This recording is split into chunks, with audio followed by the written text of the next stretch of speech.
Welcome to Vishnu CS SETNET Education Channel. SETNET exam எழுதுறவங்களுக்கும் PG TRB Computer Science exam எழுதுறவங்களுக்கும் Computer Science related எந்த exam எழுதினாலும் இந்த channel கண்டிப்பா உங்களுக்கு யூஸ்ஃபுல்லா இருக்கும். லைக் பண்ணுங்க, ஷேர் பண்ணுங்க, சப்ஸ்கிரைப் பண்ணுங்க, மறக்காம பக்கத்துல உள்ள பெல் ஐகானை பிரஸ் பண்ணுங்க. அப்பதான் நான் போடுற வீடியோலாம் உங்களுக்கு கரெக்டா வந்து ரீச் ஆகும். ஆப்ரேட்டிங் சிஸ்டம்ல இதுக்கு முன்னால போட்ட வீடியோஸோட லிங்க் எல்லாமே டிஸ்கிரிப்ஷன் பாக்ஸ்ல கொடுத்துருக்கேன், யூஸ் பண்ணிக்கங்க. இந்த வீடியோல ஆப்ரேட்டிங் சிஸ்டம்ல LRU மெத்தட் யூஸ் பண்ணி page hit and hit ratio எப்படி கண்டுபிடிக்க போறோம் அப்படிங்கறத பார்ப்போம். பேஜ் ரீப்ளேஸ்மெண்ட் அல்காரிதம்ல LRU யூஸ் பண்ணி page hit and hit ratio எப்படி கண்டுபிடிக்க போறோம் அப்படிங்கறத இன்னைக்கு பார்ப்போம்.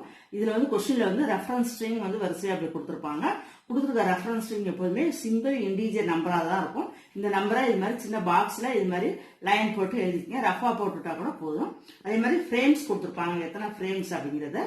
அது வந்து ஃப்ரேம் அப்படிங்கிறதுல எப்போதுமே ஃப்ரேம் நம்பர் ஸ்டார்டிங் வித் 0 அப்படிங்கறதுனால 0, 1, 2 அப்படின்னு எழுதிக்கணும். இப்ப பாருங்களேன், 3 frames, first frame, second frame, third frame. ஓகேவா? இப்ப இது மாதிரி போட்டுட்டு எப்படி வந்து பேஜ் ஹிட் கண்டுபிடிக்க போறோம் அப்படிங்கறத பார்ப்போம். LRU மெத்தட் ஃபர்ஸ்ட் எப்போதுமே ஆல்ரெடி சொல்லியிருக்கேன், ஒரு ஸ்டெப்ல ஒரு நம்பர் மட்டும் தான் இருக்கணும். இப்ப பாருங்க, ஃபர்ஸ்ட் நம்பரை இறக்கணும், 1ங்கிறத இறக்கியாச்சு. மீதி இடத்துல எல்லாம் வந்து ஒரு டேஷ் போட்டாச்சு. இப்ப இந்த மெமரியில வந்து இதை மாடிஃபை நம்ம பண்ணிருக்கோம். அதனால பேஜ் இஸ் மாடிஃபைடு இந்த மெமரி. அதனால இந்த இடத்துல நம்ம என்ன பண்ணிடுறோம் அப்படின்னா டிக் அடிச்சுக்கணும். ஓகே, நெக்ஸ்ட் அடுத்த காலம் வரப்ப அடுத்த நம்பரை இறக்க போறோம். இறக்க போறதுக்கு முன்னால இந்த ப்ரீவியஸ் காலம்ல இந்த நம்பர் ரிப்பீட் ஆயிருக்கா இல்லையா அப்படின்னு செக் பண்ணிக்கணும். ரிப்பீட் ஆயிருந்துச்சு அப்படின்னா அந்த காலத்துல எந்த சேஞ்சஸும் இதுல பண்ணக்கூடாது, அப்படியே போட்டுற வேண்டியதுதான். சப்போஸ் ரிப்பீட் ஆகல அப்படின்னா இந்த நம்பரை கீழே இறக்கிடலாம். இந்த நம்பரை கீழே இறக்கிடலாம் அப்படிங்கிறப்ப எந்த நம்பரை எடுத்துட்டு போடணும் அப்படிங்கிறது இந்த மெத்தடை பொறுத்து தான் அது சேஞ்ச் ஆகும். இப்ப பாருங்க, இப்ப 1 போட்டாச்சு. இப்ப அடுத்ததுல வரப்ப 1, இந்த 2 கீழே இறக்கிடலாம். இறக்கிட்டு இந்த இடத்த போட்டு இப்ப பேஜ் வந்து மாடிஃபை பண்ணிருக்கோம், அதனால டிக் அடிச்சிடறோம்.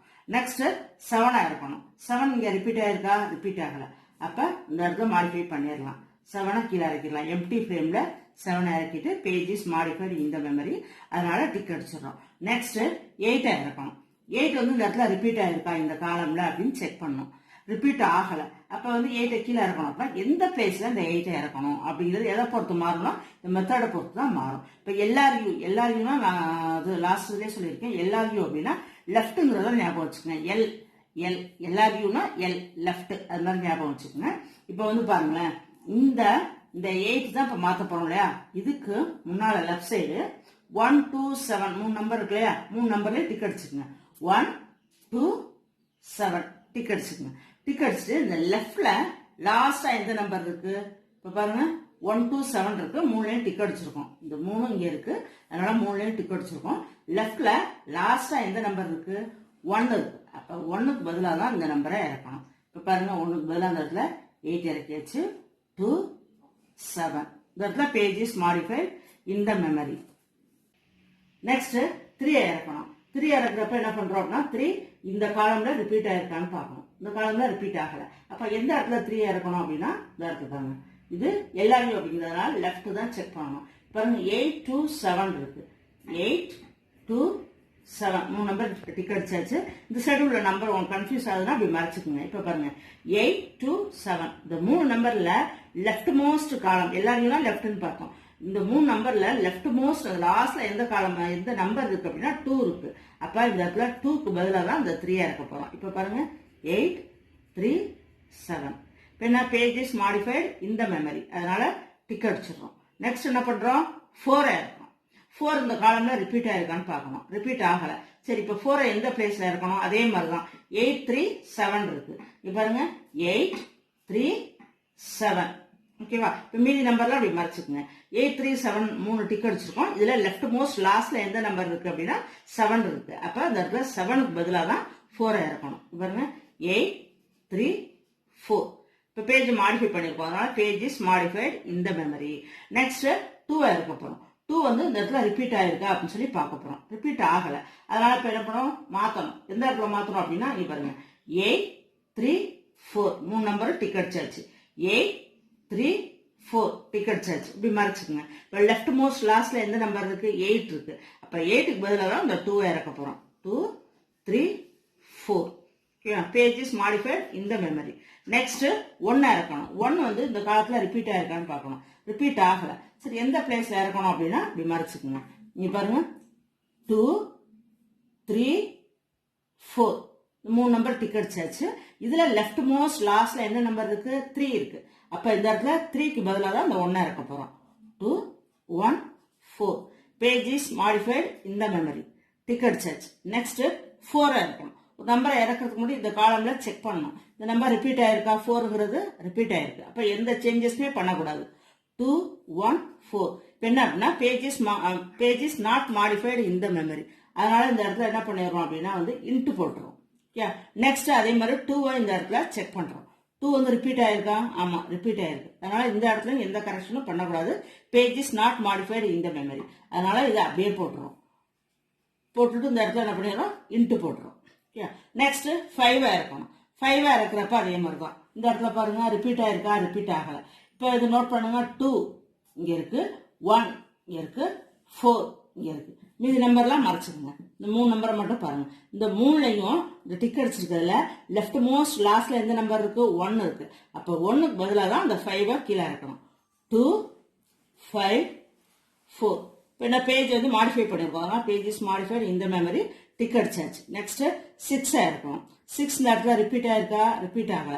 இப்போ 6க்கு பதிலா இந்த இடத்துல 6 எந்த இடத்துல இருக்கணும் பாருங்க.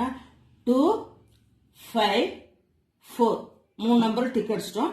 லெஃப்ட் மோஸ்ட் லாஸ்ட்ல எந்த நம்பர் இருக்குன்னா 4 இருக்கு. இப்போ 4க்கு பதிலாக இந்த 6 இருக்க போறோம். 2 5 6 இப்போ பேஜ் இஸ் மாடிஃபைட் இந்த மெமரி. டிக் அடிச்சாச்சு. இப்போ இது வரைக்கும் ஃபுல்லா போட்டாச்சு.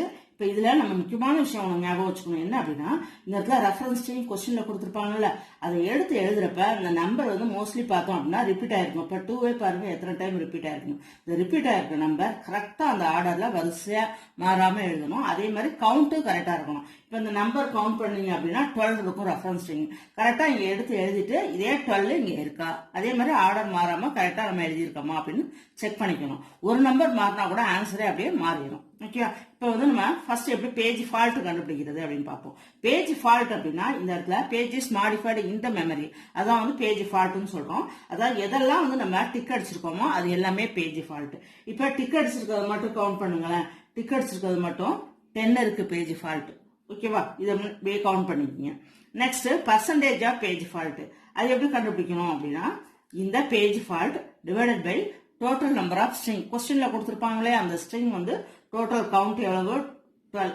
பர்சன்டேஜ் கேட்டிருக்கிறதுனால இன்ட்டு 100 அப்படின்னு போட்டுக்கணும். போட்டுட்டு இப்போ இந்த இடத்துல டிவைட் பண்ணி கண்டுபிடிச்சோம் அப்படின்னா 83.33%. பர்சன்டேஜ் ஆஃப் பேஜ் ஃபால்ட் எவ்வளவு அப்படின்னா 83.33%. Next page hit. Page hit அப்படின்னா எதெல்லாம் நம்ம இன்ட்டு போட்டிருக்கோமோ அதெல்லாம் பேஜ் ஹிட். இப்போ இதுல எதெல்லாம் இன்ட்டு போட்டிருக்கோம் நம்ம? ஒன்லி 2 தான். அப்ப 2 தான் இதோட page hit. Suppose hit ratio கேட்டிருக்காங்கன்னு வச்சுக்கோங்க. அது எப்படி கண்டுபிடிக்கணும் அப்படின்னா page hit divided by total number of string. கொஸ்டின்ல கொடுத்துருப்பாங்களே ரெஃபரன்ஸ் ஸ்ட்ரிங். டோட்டல் நம்பர் எவ்வளவு? 12. இது ரெண்டையும் டிவைட் பண்ணணும். டிவைட் பண்ணா 0.16. இதுதான் ஹிட் ரேஷியோ அப்படிங்கிறது.